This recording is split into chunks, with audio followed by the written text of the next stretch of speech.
Hey, hi, hello friends, and we're back with another change of scenery.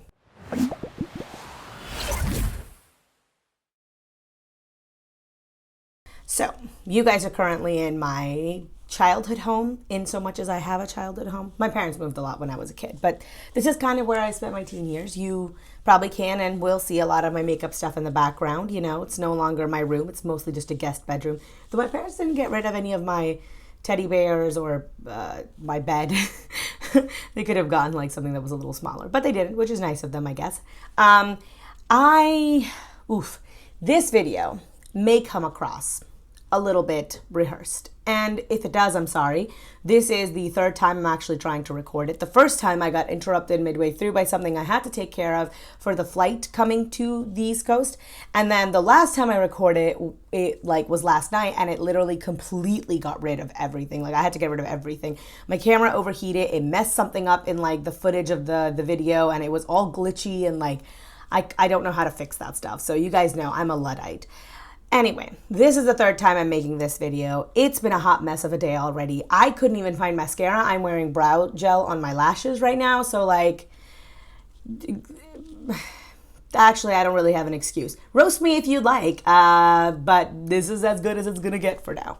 Anyway, with all that said, let's get into our girl, AmberLynn. I do still want to talk about her video, and I'll be as quick about it as I can. If I have time towards the end, I might go into the second video that she put up last week.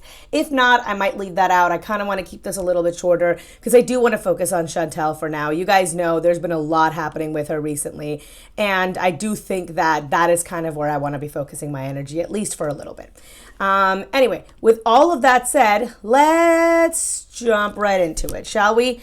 Seems like you two got into a fight or something before live. Hope things are going well. No, I promise. No. If anything, it was the opposite. I was crying because I have.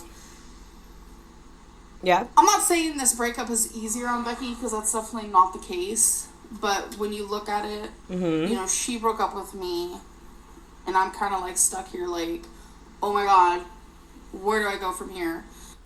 So I think what they're asking is if you guys had some sort of like a domestic essentially before you came on live. I don't think they mean like actual fight. Like you don't have to have had words for it to have been a disagreement amongst couples. Like sometimes partner and I will just talk about something and it'll upset me. It doesn't necessarily mean that we had like a long 25-minute argument right before we go somewhere or even just at home, right? Like not every conflict is an argument. Not every conflict is like just aggressive or passive aggressive or anything like that. Sometimes it's just talking about something that's painful. And I think that might have been what the person was getting at, because they do definitely look a little bit out of sorts when this video starts.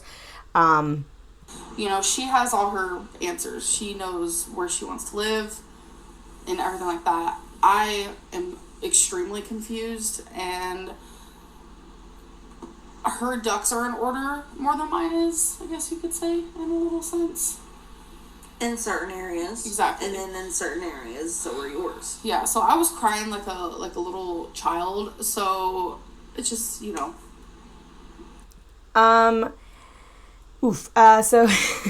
Amber says this a lot where she's like, well, you know, she's got it more together because she broke up with me. I just think that if your partner is thinking about doing something that serious, you would at least notice a difference. Like Becky doesn't seem like she's that good of an actress where she would be able to hide everything from Amber. So I think if Becky's mind was wandering to such awful places and being like, well, I don't think I want to do this anymore. I don't think I want to be with Amber anymore. I want to be on my own. I don't think I'm ready for a relationship. I need a lot of work to do. I think that if you were perceptive and you were used to paying attention to your partner's thoughts, needs, feelings, and emotions, you would be able to pick up on that information. And I don't think she has, because I don't think she can. I don't think that Amber has the ability to do so. Otherwise, she would have. That might be what it is. Plus, we had like a really good weekend. So we're like coming down from like a really good weekend. Yeah. So we had too much fun and now I'm tired. Yeah, Becky and I have not argued since we broke up. That's weird. Yeah. That's weird. Is it awkward for you guys to do this now? Why do you live stream if it hurts you both? I care about you. This doesn't seem healthy, and I can see it hurts you. No, it's not. We're not hurt by the live. So I was processing my thoughts for a second before I got them out. when they talk about they had a really good weekend and the wind down from it is hard, like, I don't, they're going to get into it in a little bit. I just don't understand how you can have a good weekend still with your partner who you just broke up with, especially when it gets to the stage of, oh, I want to marry you.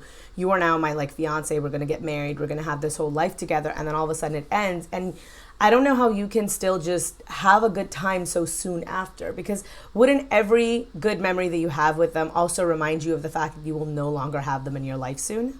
No, I mean, the live stream's not hurtful. Hanging out's not hurtful. It's whenever we have to literally start thinking about moving is whenever it starts to kind of hurt. Yeah.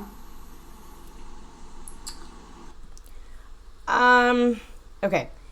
So she's describing just living her life regularly, and the only time where it really hurts to think about the move is, the only time that it hurts is when they think about the move. And I think the reason for that is because that is how you would feel if you were losing a roommate. And I do think that despite the seriousness of their relationship, that their relationship was essentially just that, roommates, or like caretaker, caretakee. You know what I mean? Because if not, then a lot more would be missing from your relationship. You think about it a lot more, and many more things will sting, But if the only time it really bothers you is when you think about, oh, I'm no longer going to be here, if that's the biggest aspect of the relationship that's going to affect you, then I do think it's because you didn't really have that much of a relationship before that.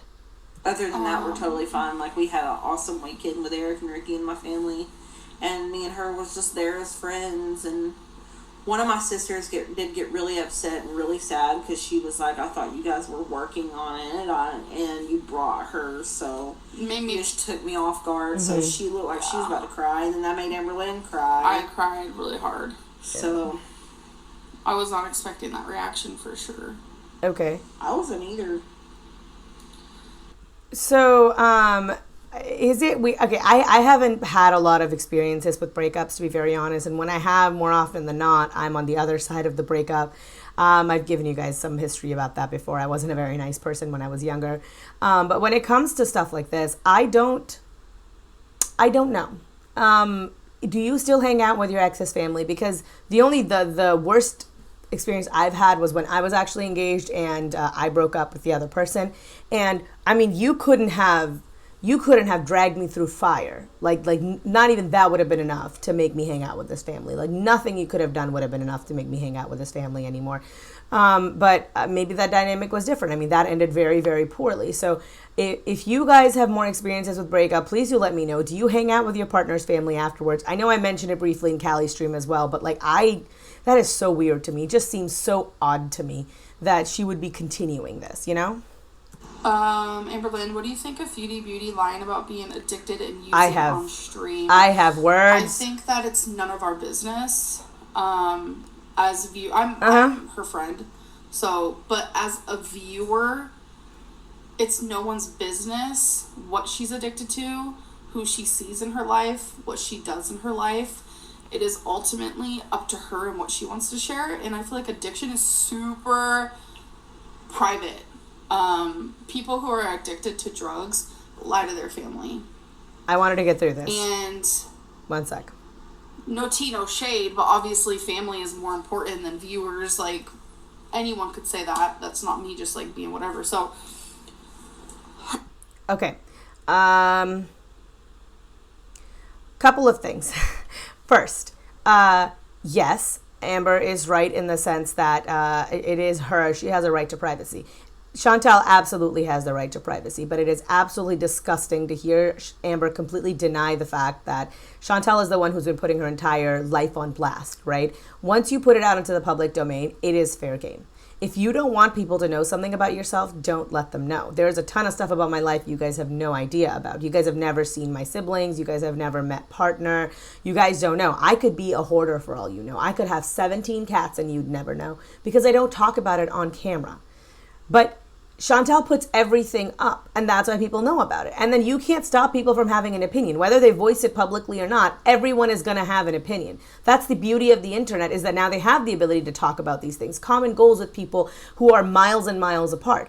It's one of the reasons I started my channel, because no one in my personal life wanted to talk about this, right? So when she says that they have a right to privacy, sure. But if you sign up for 90 Day Fiancé and then you're on 90 Day Fiancé, you can't turn around and say to those communities who like that show that don't talk about me, I just want some privacy. Shut the fuck up. That makes absolutely no sense. Secondarily, I can't help but feel that Amber's motives here are very, very clearly biased. She's very clearly coming at this from an angle of, oh, Chantel has a lot more eyes on her right now than Amber does, a lot more interest than Amber does. And Amber can feel the slow death of her channel. It's been happening for a while, but I think it's just accelerating because there's nothing, even this breakup with Becky wasn't enough to keep the audience engaged. People are much more interested in what's happening with Chantel right now. And she wants to stay on Chantel's good side. And she wants to sort of insert herself into that drama a little bit wherever she can. I can't help but feel, but that's why she's doing it. Because otherwise I can't see a reason why someone who has a family history with drugs would condone this sort of behavior from Foodie Booty. It's absolutely disgusting. Last but not least, yes, people, when they're addicted to drugs, they do lie to family. And you just got to keep this in mind that Chantel didn't just lie to her family. She didn't just lie to them. She lied to everybody. And she didn't even confide in them. She told everybody on the internet at the same time as she told her family. So do not come to me and tell me that, well, you know, they're more important than you are. And she'll get into, I'm going to get into it more. Let me play the rest of this first because I'm really infuriated by this. Her lying to her viewers over an addiction is completely and utterly normal, and she should not be called a liar because of it. Well, think about, why do people lie about things? Because people have terrible, stupid reactions. If somebody were to get it out, Becky, darling, confess something to you, you don't do that. Yeah. Because then that's going to make people not want to tell you things. Okay. So let me tell you how I think about your stupid fucking opinion, Becky. Keep it to your goddamn self. Like, I have a lot of sympathy for Becky in a lot of ways. And I've said before that I genuinely think AmberLynn is taking advantage of Becky, at least when it comes to financial stuff. I think that there is some aspect of financial abuse happening there. 100% I believe it. You cannot convince me otherwise. But when it comes to this, no. When you do something that is bad and people have a negative reaction to it, the people having the negative reaction aren't in the wrong. You lie to your family, you hide stuff from your family, you do hardcore drugs behind their back, you tell the internet before you tell them. Your family has a right to be mad. Your family has a right to tell you shit. When you are in the wrong, you need to eat crow. That's exactly what it is. You don't get to come and be like, I lied to you because I knew you'd have a bad reaction. Well, if you knew you'd have a bad reaction and you doing something horrible, maybe you shouldn't have done the horrible thing to begin with. Do not put the onus of that reaction, the onus of that horrible action onto the people who have to receive that news, who haven't done anything wrong, right?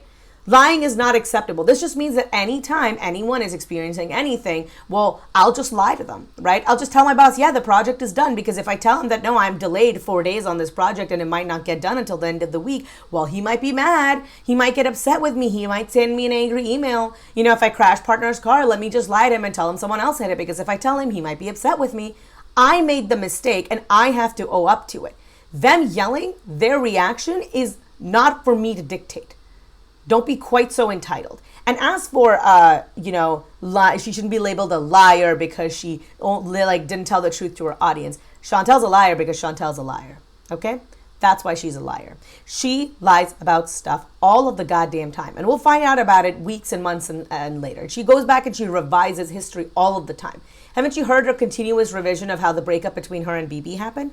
That makes her a liar. She knows what she's doing. What about the whole situation with Dom where she said, well, I'm going to talk to him. No, I blocked him. No, I'm talking to him again. I asked him for weed. No, she goes back and forth and she keeps revising what actually happened.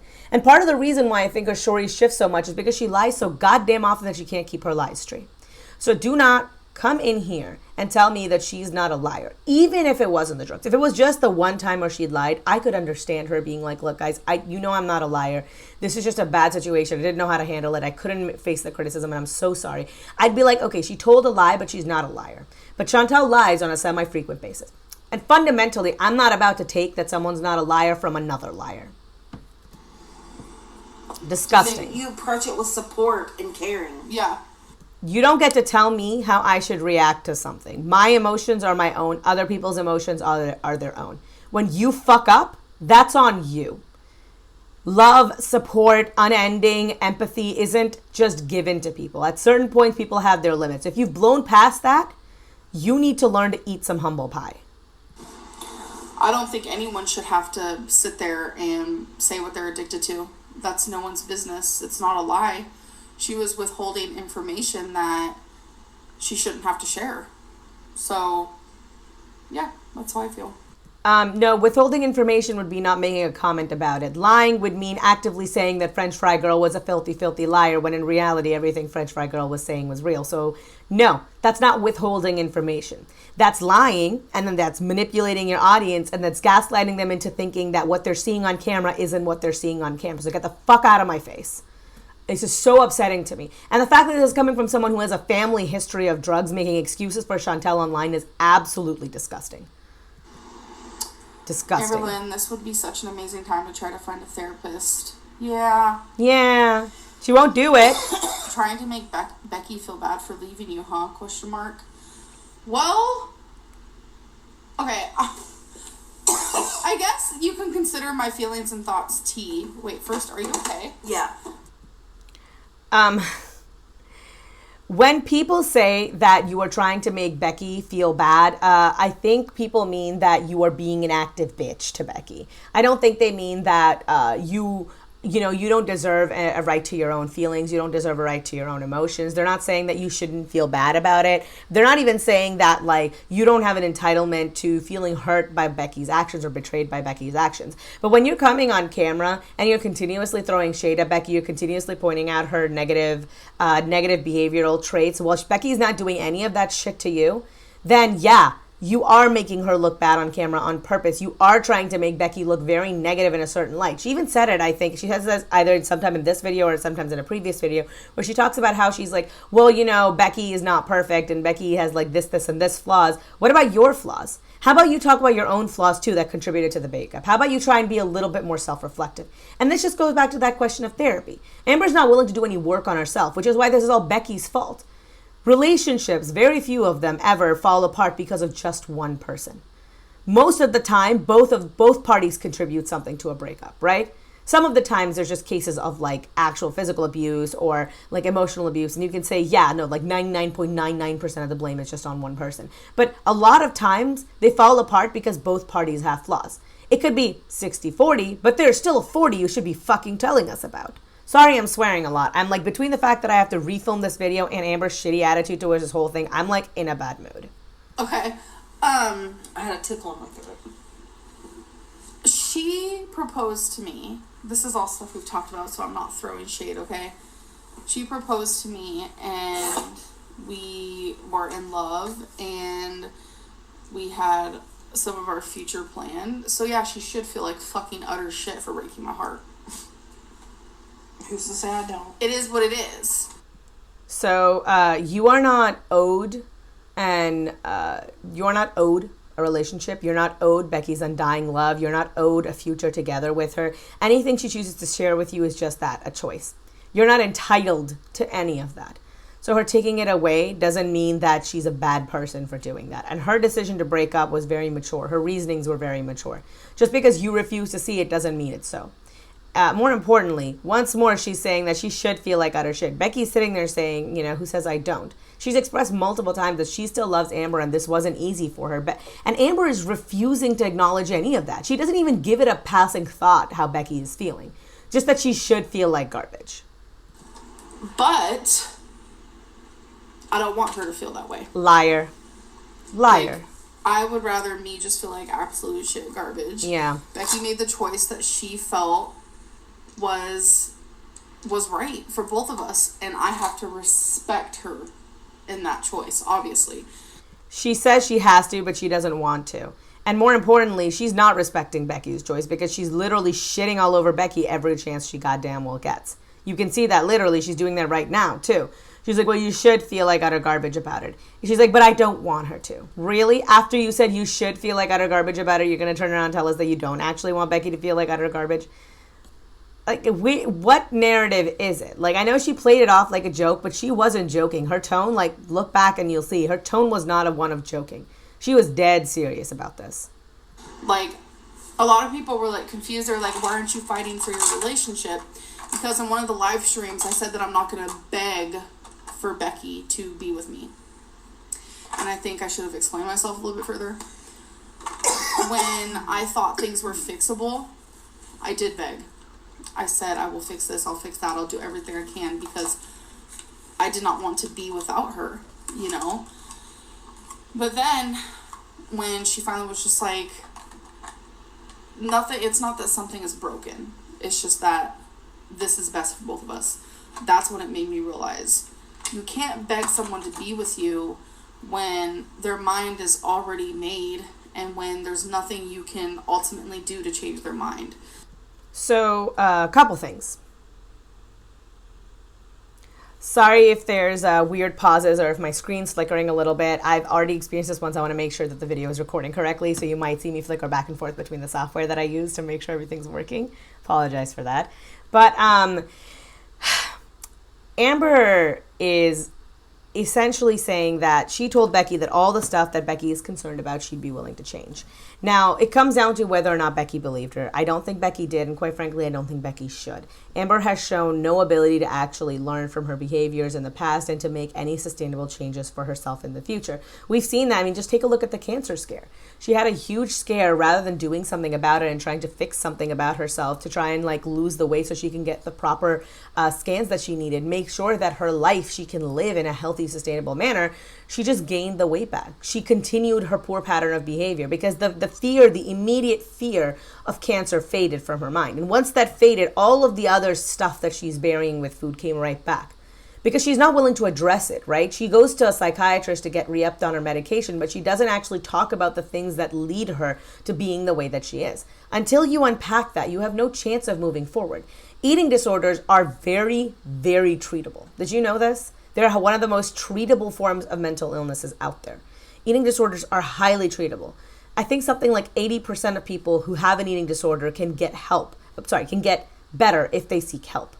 Amber chooses to live like this. So when she says to Becky, well, I begged her, I told her I'd do all the things I could to make stuff better, what faith does Becky have that you'll actually make those changes and stick to them? Because it seems like to me that you guys have been having the same version of this fight for a very long period of time and nothing has changed. If you didn't change it before, why would you change it now? It makes you look pathetic at that point. You just sitting there trying to, you know. I'd agree with that. Beg. I don't know. Can only imagine how abusive Amber is to Becky off camera, judging by how rude and toxic she is being now. Do what you need to, Becky. Wishing you happiness. You guys, you got it all wrong. I'm just telling you. I don't understand what you mean, abuse. I wanted to get through this thought. 1 sec. If I felt abused right now, I would literally get in my car and just go back where I just come from. So a couple things. I've said before that I think that Amber is abusive. Now, I don't want you guys to interpret that as Amber hits Becky. I don't know the truth of that. But what I will say is when I think that Amber is abusive, I think that Amber is financially abusive, and I think that she's verbally manipulative of Becky. I think that she puts a lot of the onus of stuff that she should be doing, the onus of her mental illnesses, the burden of her negative life experiences onto Becky. And when someone is ill-equipped to deal with that, that can also, I feel like that should be considered a form of abuse, where you continuously just put all of your life's problem onto another person. Now, when it comes to the financial abuse aspect, which I really strongly believe that's true, she has shown a history of buying and spending and just being as reckless with money as she possibly can. Becky is not the one making the money. Becky is not the one who gets the money deposited in her bank account. Becky is not the one who has control of the finances. So how much power do you think Becky has in a relationship to turn to Amber and say, hey, I don't think we should be doing this. I think maybe we should invest in an apartment. I think maybe we should, invest in this, or maybe we should buy that, or maybe we shouldn't do this. When Amber is the financial powerhouse. And we've seen that Amber shows very little regard for Becky wants or does. And then when it comes to just using her mental illnesses as a scapegoat, I think the previous video that she talked about how, when she was talking about her OCPD, I think that's the most clear example of the poor way in which she treats Becky. Becky put something in the trunk. Amber didn't like the way it was put in the trunk. Rather than going back to the trunk and putting it correctly herself and then coming back and saying, hey, next time, would you mind just doing it this way? Because, it really bugs me, which is what I do with partner. Because not that I have OCPD, I'm not saying that. I'm just weird and particular about some stuff. I'm a neurotic person, right? I can't talk. I'm a neurotic person. But when this stuff happens. She doesn't say, oh, I'll fix it, and the next time, please don't do that. She says to Becky, you need to go to the trunk and you need to fix it. And then she tries to walk it back, saying, I don't like call her like a stupid bitch or anything. But even just losing your shit at someone for something that you yourself could be fixing and doing is not fair. That is your mental illness that's manifesting. That's your mental health that you should be addressing. And if you're not, then you should be the one to manage those symptoms. And not only that, but it's like, why would she want to stay my friend? Why would her family want me to stay a part of their family if I abused Becky? Because Becky's mouth, now that we're friends, we can throw shade in certain ways. She has a big mouth. Everyone knows that. That's something you guys might not know about her. So see, again, she's doing that again, where she's like giving negative characteristics to Becky. And she's like, well, Becky has a big mouth. And Becky's just sitting there feeling uncomfortable going, not always, just sometimes. Becky has literally never had a big mouth on camera. Amber is the one who's had a big mouth. Becky doesn't come on here and spill secrets. Amber does. Amber's the one who lies and manipulates. We've seen that before. Becky just doesn't like to talk about stuff. So I would say that shows that Becky has the capabilities of keeping a secret. As far as people, her family, like not, hating Amber and like still wanting her in their lives, well, let's keep two things in mind. One, Amber can and does buy a lot of the affections of people around her. So we don't know how much they rely on Amber for financial assistance. And secondarily, sometimes when abuse is not physical, it's easier to hide, As awful as it sounds, broken bones are easier to see than a damaged psyche. So we don't know. When you say things like, well, why would they not hate me if I was abusing Becky? Maybe they don't know that you're abusing Becky. Maybe they don't know the extent to which you make her do things. Maybe they don't know the extent to which you verbally berate her. Maybe they don't know the extent to which you manipulate her or minimize her feelings.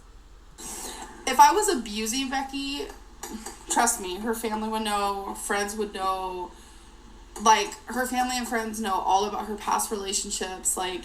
My sister has went through an abusive relationship, like, literally to the point where he beat her unconscious, so why would I stay in a relationship where I was feeling that way too? Well, I'm just saying friendship, relationship, why would I stay with someone who treated me like that? Because you might not know that you're being abused. You might genuinely, sometimes, if it's not physical abuse once more, at least the markers of it are easier to recognize if nothing else. Your spouse is hitting you, spouse is bad. It's like a pretty done deal. But when it comes to stuff like verbal abuse and financial abuse, it can be harder to pin down what is just somebody's personality type and what is them being abusive. My brother and sister-in-law, for example, have fairly separate finances, right? They don't both consult each other. They both don't have like an equal amount of money. One of them earns significantly more than the other. One of them has significantly more than the other. That doesn't mean that it's an financially abusive relationship if one partner is, spending in a way that maybe the other partner doesn't agree with, because that's the relationship that they have. That doesn't mean, sorry about that. That doesn't mean that it's abusive. But when it comes to this situation where Becky is so much dependent on Amber, when Becky is so much at a disadvantage, it can become like that. And it can be harder to pinpoint whether or not Becky is correct to feel that way. Not to mention, it can be really hard to know if your experiences are correct, because when people are abusive, they also tend to gaslight. They make you doubt your own experiences in life. So if Amber turns to Becky and says, well, I make all of the money. I understand that you think that you should have 50% say, but I make 100% of the money. I'm giving you a lot more chance to contribute, like, just to this relationship. I'm giving you a lot more chances to, like, talk about it. I'm giving you a lot more opportunities in life than someone else could afford to give you. Isn't that enough? Why do you also have to stop me from buying this? Why do you also have to stop me from doing this? I'm not saying that's what happened. I'm just saying that in a scenario like that, what could Becky say that would seem feasible to Amber that, oh yeah, okay, maybe I'm being wrong here? More importantly, if Amber doesn't want to change her mind, she simply won't. And I don't think Becky has the resources to just leave, which is why I really hope that Becky is getting a lot of this money. I really do. I think Becky deserves it. She's been on her camera, like on this camera on Amber's channel a lot. She deserves the money from the channel as well. That man, the man who did that to my sister, it was her husband at the time, he had to flee the state, and he's never been back because of my dad. I'm not even playing. One type of abuse. Becky, why didn't you bring this up to Amber as you started feeling this way? It's not nice to spring this on a partner you were building a life with. I will admit, it was very, very random. I don't think it was. She was at her family's for the weekend. Everything was fine on Friday. You know, calling me babe and text messages. Like, everything was normal. I don't think it was. Woke up on Saturday and, like, it was just really weird. I felt like there was a weirdness, and I don't know, there was no arguing. We didn't argue, nothing. And she was like, what did you say? Something like, we need to talk. I've been thinking about this for a while, or something like that. And I was like, oh, that's fun. So, for me, it did come out of nowhere for sure.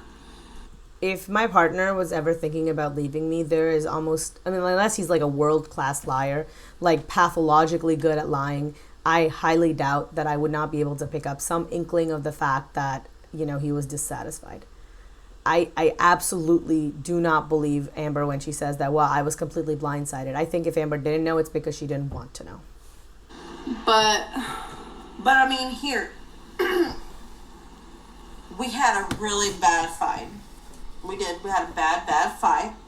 Not this past Monday, but the Monday before. We woke up. Before we broke up, by the way. Yes, it's before we broke up.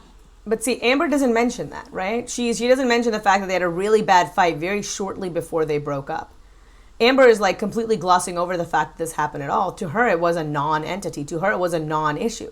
Because as soon as the fight ended, she's like, oh, well, I guess it wasn't all that important, and she let it go. And it didn't ever occur to her that Becky might have taken away something different from that, because she is not used to considering Becky's feelings and emotions. A week before, pretty much. We woke up, we argued to the point where we were both tired again, so we went back to sleep from waking up, and then we slept up until it was dark outside, and then we woke back up again and got into another argument, and we did make up, and which this is the part, but it's just like the way I talk to you and the way you talk to me. This is the part that where I found really confusing, because she's even dismissing Becky's feeling now. Like, Becky's literally talking about her experiences getting up to the break, and like Amber can't even let her finish. She can't even let her express her own opinions as to what happened, you know. She can't even let her get the thought out. That's how little she considers Becky's feelings. We ended the argument in a hug, and understanding of one another. Mm-hmm. Because what started the argument was me telling her how I felt. And it would happen a lot. I would tell her how I felt, and we would argue. That's also something that shouldn't happen. But it was something that I accepted. Like I said, we both have our own bad things that we did in the relationship, you know, and I always wanted to talk about how I felt, because I just felt like that's important. It is. And I wanted to get the... So I was just saying how I felt. Okay. Look, I'm not here to say that communication is important. Communicating with your partner is very important. You should tell your partner how you feel, but also understand that when Amber is saying that she's communicating with Becky, what I think she's actually doing is trauma dumping onto Becky. There is a big difference between coming to your partner and saying, hey, this is the thing that we're doing, you know, you made me feel this way. And another thing entirely to sit there and explain every emotion, thought, and feeling that you're going through to the other partner and expect them to support you, love you, encourage you, and do it all the time and do it repetitively. Because that can get exhausting. It can be emotionally exhausting, especially when you're dealing with your own trauma. I have had friends in the past who all they ever do when they call me is treat me like a free therapist. It is exhausting. Because you're drained at the end of it. I am not a therapist. Becky is not your therapist. You should be able to talk to a therapist about all your feelings and emotions, because the person who you're with is not there to do that. They're there to be with you, support you, love you, all of that, absolutely. But if you're trauma dumping and you're dumping every negative emotion you have onto that other person and they're ill-equipped to deal with it, all that's going to do is hurt them. And the fact that she doesn't seem to recognize that is also upsetting, especially in the wake of Becky's mom's death. Because that was a traumatic experience for Becky. And if all that time, all that Amber wants to do is talk about her feelings all the time and express to her how she's feeling all the time, it leaves no space in the relationship for Becky to do that. because Becky is actually going through something awful at this moment. She's grieving hardcore. And Amber doesn't have space in her life for that. Instead, she continues to dump more of her feelings onto Becky. I'm not saying that you should always be the strong type in your relationship, that you can never share anything with your partner, but you can't do it all of the time. If you have so many feelings, thoughts, and emotions that it is actually difficult for you and your partner can't seem to keep up, then either understand that they are emotionally incapable of it, or better yet, maybe talk to a therapist about it first. Because most of those feelings and emotions, your therapist will be able to help you address much more easily and much more efficiently, much more correctly than someone who's not trained in that will be able to do at any rate. And then it just got into this big argument, but by the end of it, we understood each other and hugged and stuff. But her mind went somewhere completely different, and I didn't know about it. It went somewhere dark, where my mind went somewhere light, which is weird because I journal every single day. And I go back and look at the entries from that day and the day after, and Becky and I were on two completely different pages. I was very positive and hopeful and stuff like that, and the whole time, yeah, you were thinking about breaking up with me. She doesn't have any insight into Becky at all. I don't want to cry. That's like sad, you know? It is. It's so crazy. It is. I mean, sad. I'm not breaking up with you because it's fun or anything. Like, are you just having the time of your life? Jesus, no. You're not having fun? It's just like, you know, it made me realize that I have a lot to learn about myself and to grow and to find Thank you, small sister. And just be better. I want to take care of my health. I want to grieve my mother properly. I can't be taking care of this and that and the other whenever I'm over here barely able to take care of myself. If you guys didn't see her, I'll see if I'll block her out a little bit if you guys did, but my sister just walked in and she bought me a very large drink. It's tasty. I paused it here not just to show you my drink, but to actually tell you also. Becky says, she's like, well, I need to be selfish. I need to be able to take care of myself. And like, I can't be here dealing with, all these other things when I can barely hold myself together. And that's why I said what I said before, because I don't think that Amber is giving Becky any space in the relationship to express her own feelings, thoughts, and emotions, to process the grief and trauma that she went through, the difficult times that she went through. I think Amber has a lot that's gone wrong in her life, and I think she is expecting that being in love and being in a relationship will be the fix to all of that. And it's not. You cannot go incomplete into a relationship and expect the other person to fill in the holes, because the only person that they have to fill in the holes with is themselves. And if they're giving pieces of themselves away to you, they're incomplete then. All you're doing is causing more pain to the other person. I'm not saying you have to be perfect to be in love, but you have to at least try, because otherwise you can become a drain on the people around you, an emotional drain. And it's happened to me personally, which is why I can tell you this from like personal experience. Yeah. Because I do have my days where I'm just like, I don't want to get out of bed. I don't want to answer my sister's call. I don't want to have to talk to anybody. I don't want to have to take Twinkie out. I don't want to have to come in here and see you. I don't want to do any of that. I just want to... And it's like, I can't. Right. Yeah. I have to constantly be on the go because people depend on me. Yeah, like Amber. Like Amber who can't drive, like Amber who needs her to go pick up her medication, like Amber who won't get out of the car and fix the stuff in the trunk herself, even though Becky doesn't need to be doing that to accommodate your mental health. So I can understand where Becky's coming from. I think this relationship emotionally drained her. And I think the trauma of her mother's death just added to it, and I think it became too much. I don't think she was going to leave Amber just with that. But I think with the loss of Amber's own fertility, and with like the surgery that she went through and all of the stuff that happened in the aftermath of that, and then moving to Lexington where she's even further away from her family, I don't think any of that could have been easy on Becky. And I think the move to Lexington might have been like sort of like a carrot, right? Like, look, this is like a midway point, right? Like, we're not too close to your family, but we're also not too far from your family. Like, Lexington, perfect. Maybe we can make this work. And I don't think that was ever going to help either.